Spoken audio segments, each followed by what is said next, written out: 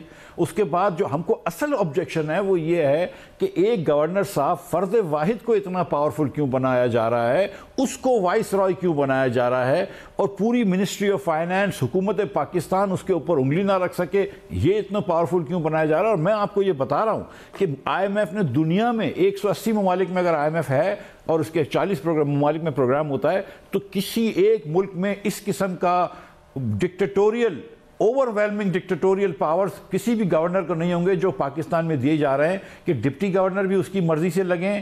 جو بورڈ ہے جو اسٹیٹ بینک کا، اس سے بھی پالیسی چھین لیے کہ پالیسیز جو ہے وہ ایگزیکٹو کمیٹی بنائے گی جو گورنر کے 3 لگائے ہوئے ڈپٹی گورنر اور ایگزیکٹو ڈائریکٹرز کریں گے. بورڈ کو بھی آپ نے مفلوج کر لیا، آپ نے fiscal and monetary policy coordination committee کو ختم کر دیا.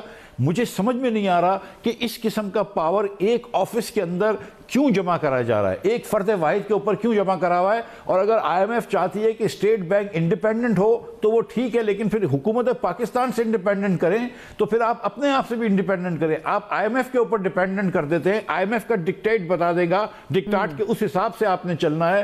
گورنر صاحب 2 مہینے پہلے آپ کو بتا دیتے ہیں کہ انٹرسٹ ریٹ بڑھے گا یا نہیں بڑھے گا. بھائی کمیٹی ڈیسائیڈ کرتی ہے، گورنر فرد واحد تو ڈیسائیڈ نہیں کرتا. اب ایک آدمی جو آئی ایم ایف سے آیا ہوا ہے، جو پاکستان میں نہیں رہتا تھا، وہ ساری پاکستان کے 22 کروڑ عوام کی ایکسچینج ریٹ وہ ڈیسائیڈ کریں گے، انٹرسٹ ریٹ پالیسیز وہ ڈیسائیڈ کریں گے. 13% انٹرسٹ وہ اپنی وم پہ لے کر چلے جائیں، پورے پاکستان کی معیشت بٹھا دیں، نیگیٹو گروتھ ہو جائے 1952 کے بعد.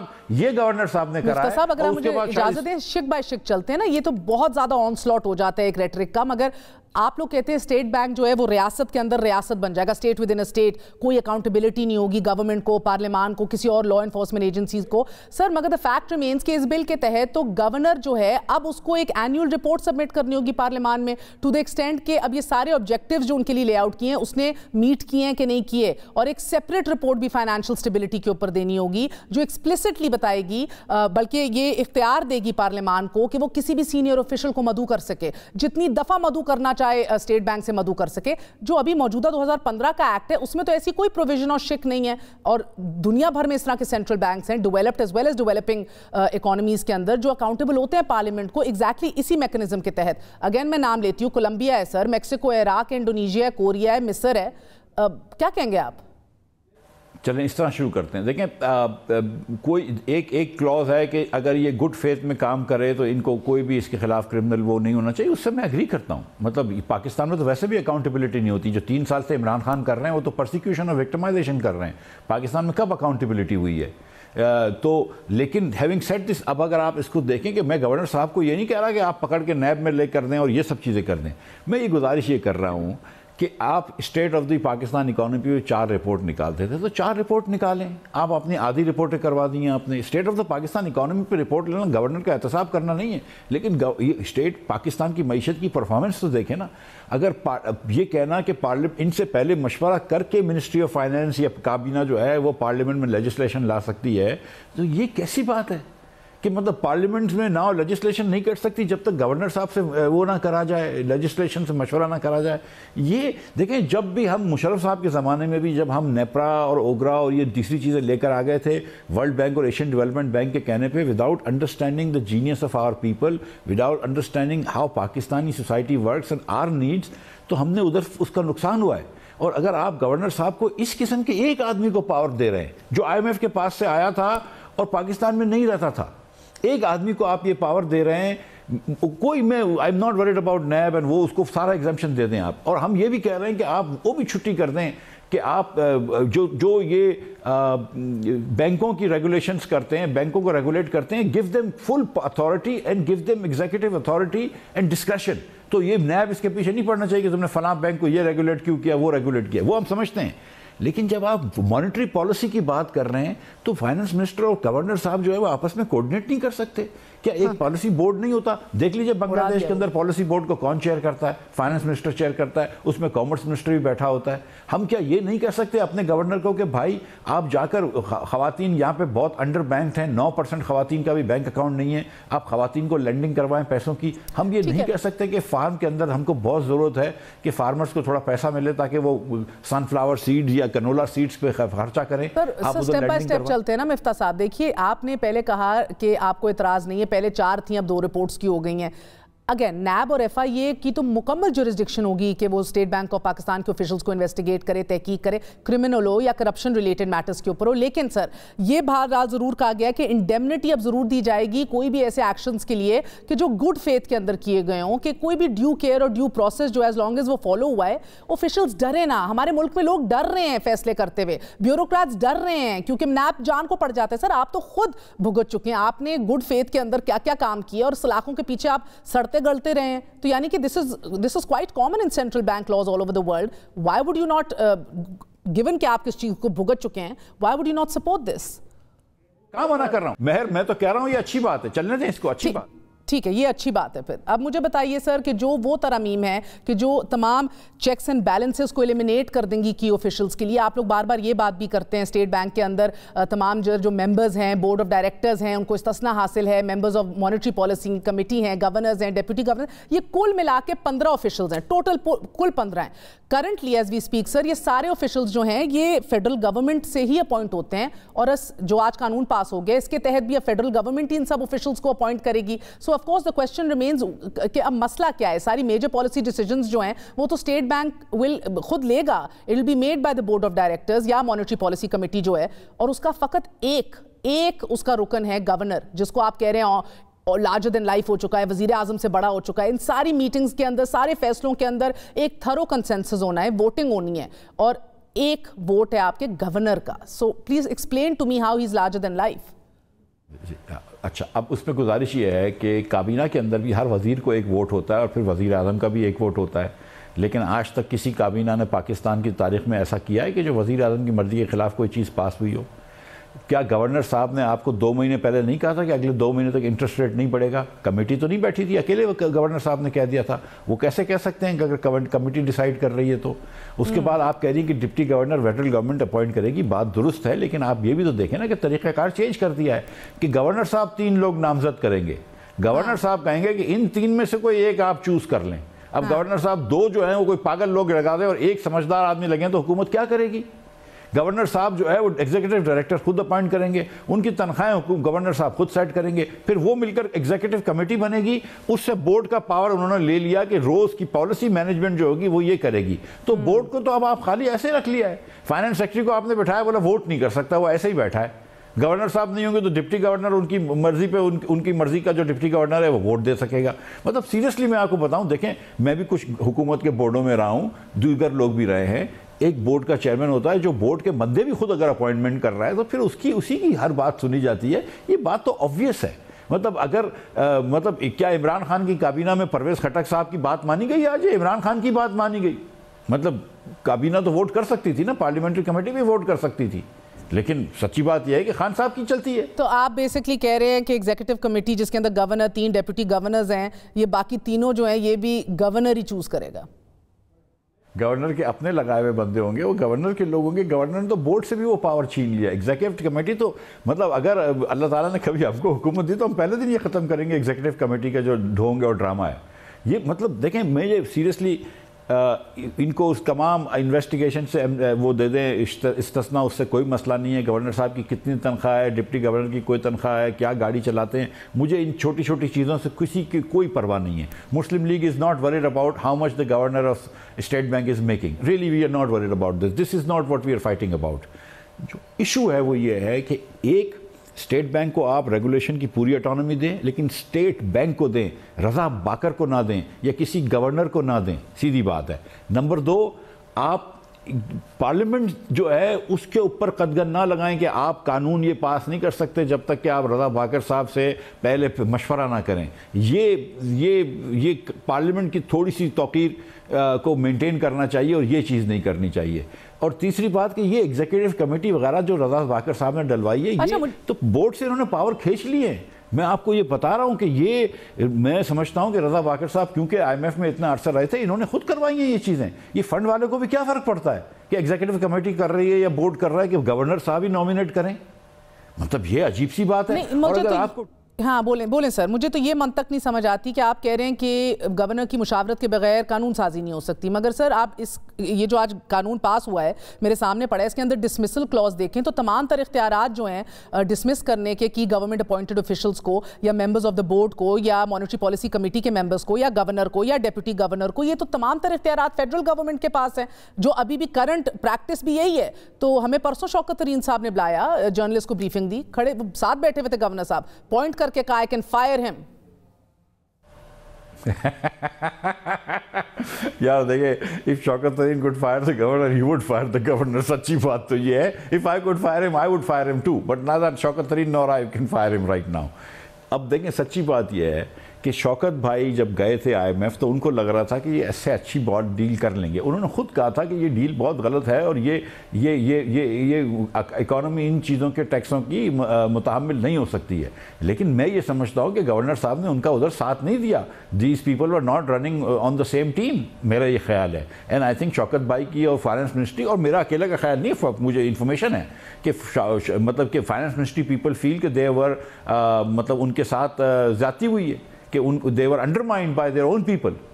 So یہ کہنا کہ میں فائر کر سکتا ہوں تو نہیں, میں گزارش یہ کر رہا ہوں کہ ہم کو وہاں تک کیوں جانا ہے کہ ہم کسی کو فائر کریں. میں تو نہیں چاہتا کہ کوئی بھی فائر ہو. میری گزارش یہ ہے کہ ہر آدمی کو یا ہر خاتون کو یا ہر ادارے کو اپنے اپنے اس میں کام کریں.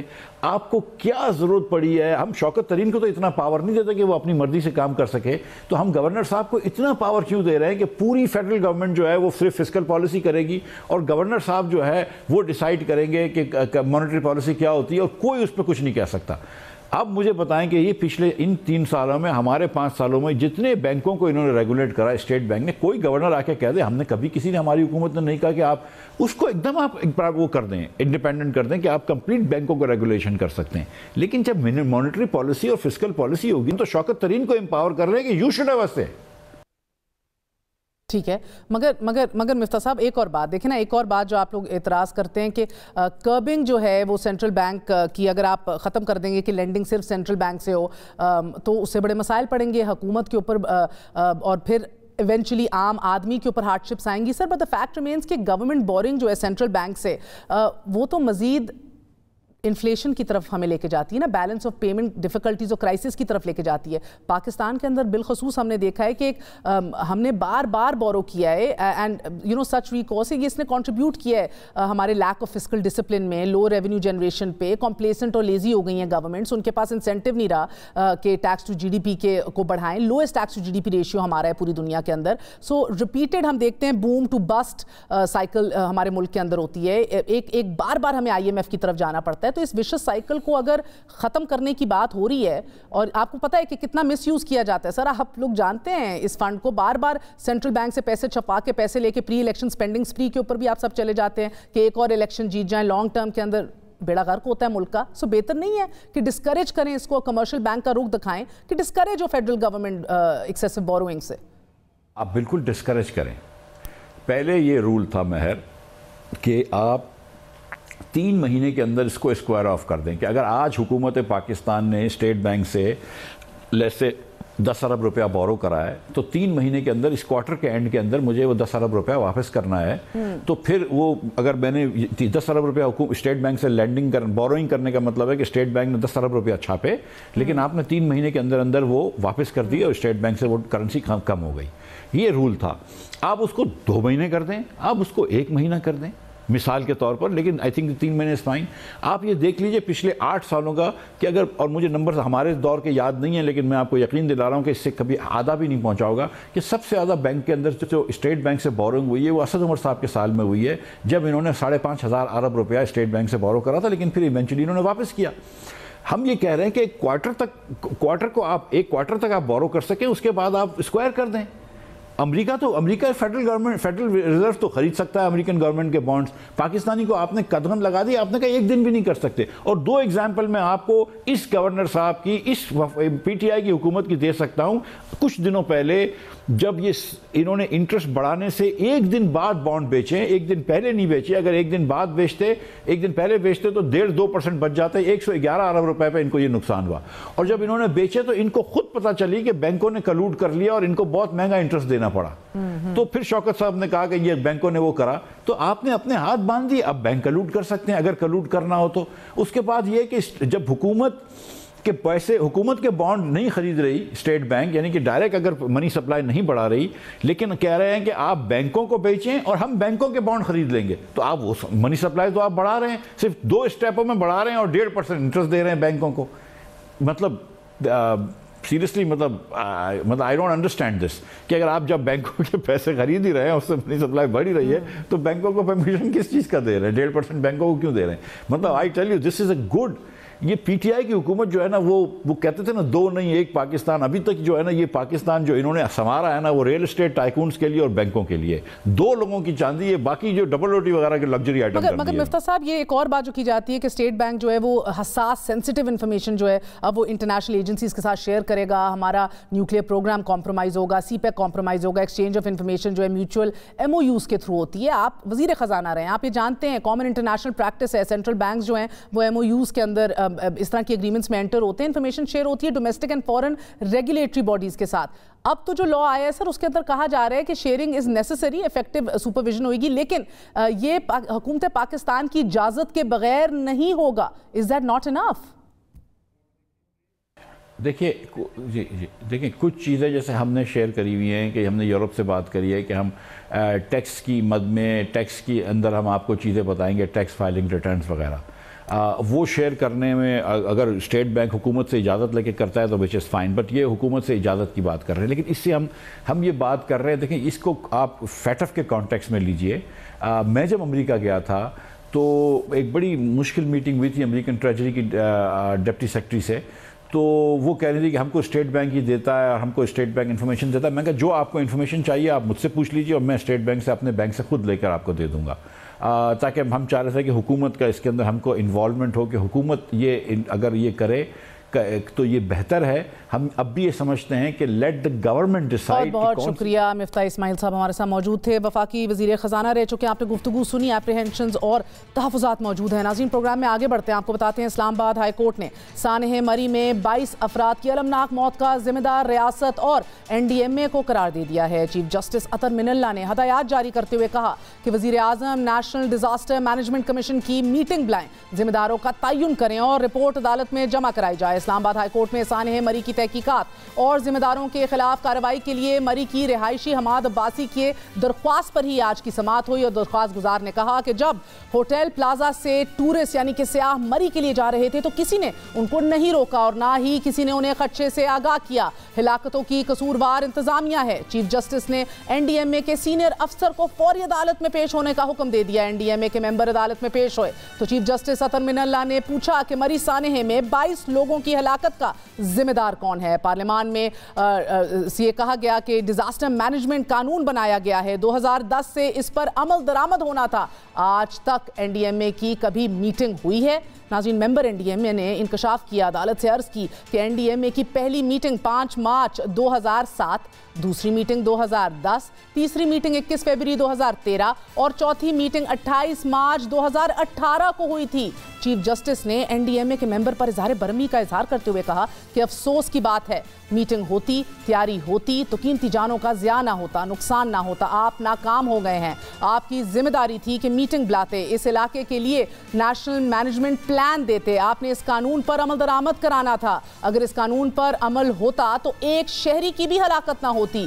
ساتھ ہی چیف جسٹس نے کہا کہ میٹنگز نہ ہونا این ڈی ایم اے کی ناکامی ہے. ممبر این ڈی ایم اے نے عرض کی کہ صوبائی حکومتوں نے بھی باڈیز کی میٹنگ کرانا تھی. چیف جسٹس اطہر من اللہ صاحب نے ریمارکس دیے کہ آپ سمجھ نہیں رہے، آپ کی اتھارٹی نے قانون پر عمل درآمد کرانا تھا، کسی اور پر الزام نہ لگائیے. چیف جسٹس نے ممبر سے مکالمہ کرتے ہوئے کہا کہ اگر اس ڈسٹرکٹ کے لیے کوئی مینجمنٹ پلان ہی سرے سے موجود نہیں، کیوں نہیں؟